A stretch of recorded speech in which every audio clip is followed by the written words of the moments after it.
फूक दे साला। कहां से अब कहां से लिए कहां से लिए हो कहां से लिए पैसा दे करो पैसा दे।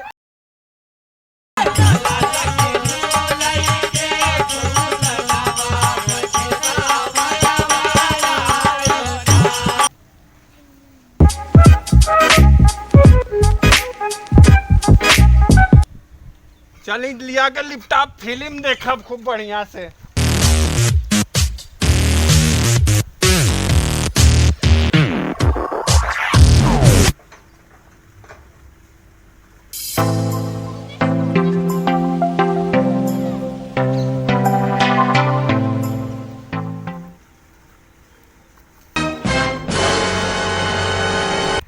मारा भैया ने फिल्म खूब बढ़िया देखो।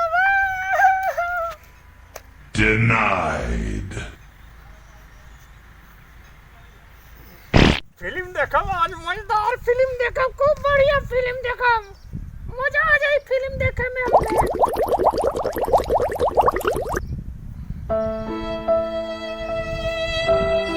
चालू काहे ना हो तू रे चालू काहे ना हो तू भैया चालू हो जाए भगवान पर फिल्म देखे के चालू हो जाओ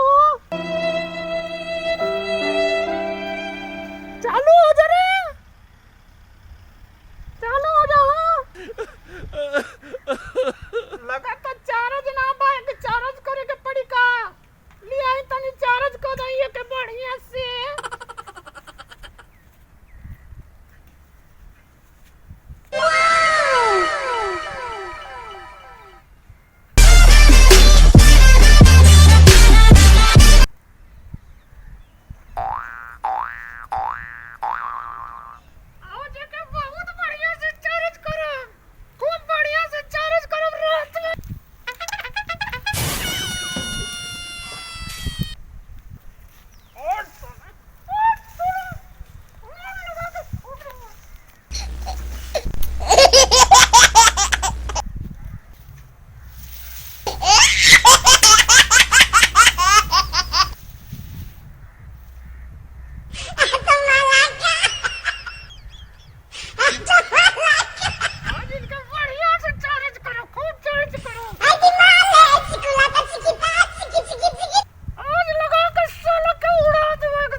साला का डायरेक्ट लाइन में जोड़ो डायरेक्ट जोड़ के चला दो भाई के सारा के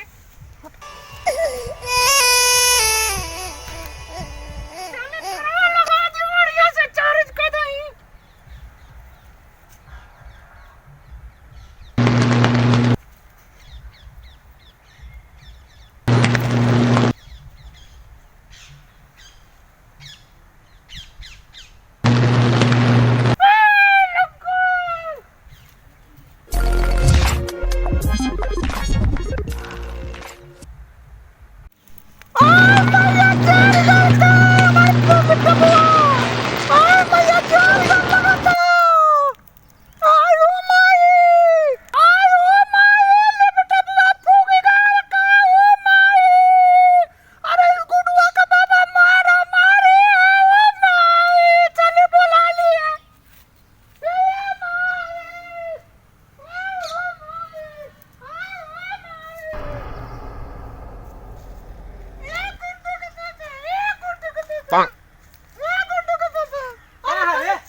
तबे ना कि लैपटॉप में ज्यादा फिल्म मत देख। अरे हम तन्ने से देख ढेर बाबू तो काट दे अब। अरे तारा 4 दिन आइले ना भाई ना यार खाली लैपटॉप में रहतड़ू।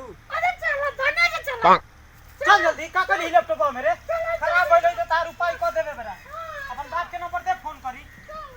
चल ना देखे ना का वाला आई ना चल देख। हां चल हमहू देखते बनी चल।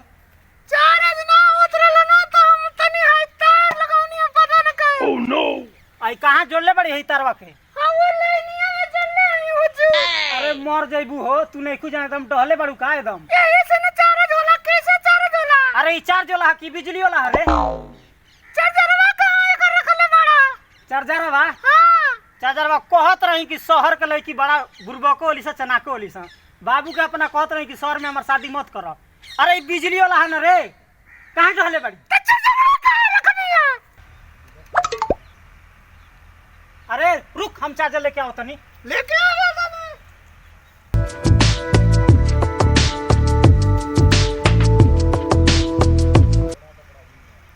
अहो छिनार, हां हई हो चार्जर। ऐसे चार्ज होला का? चल तेरा माई के। हम तो ये हई चार्जर ना है। अरे वो तो तारा लगाउले रहनी तार खूब बढ़िया में लगा दे। फूक दे साला। कहाँ से अब कहाँ से लिए? कहाँ से लिए हो? कहाँ से लिए? कहाँ से दे पैसा दे बड़ू, पैसा दे बड़ू। सारा फोड़ ले पटा फूक दे ले बिया। फूक दे ले बिया। हई लगाइले बाड़ी भाई। हई तार फसैले बाड़ी। ले पटा फूक दे ले बाड़ी एकदम। चल बरा चल माई माई की चल चल गाड़ी चल लेफ्ट ले चल। अबे का कर भी रे तू एकदम का जाने कौना के लड़की ये एकदम गांव के बनले हो ये सन को जाने अगुआ कौन है हमार।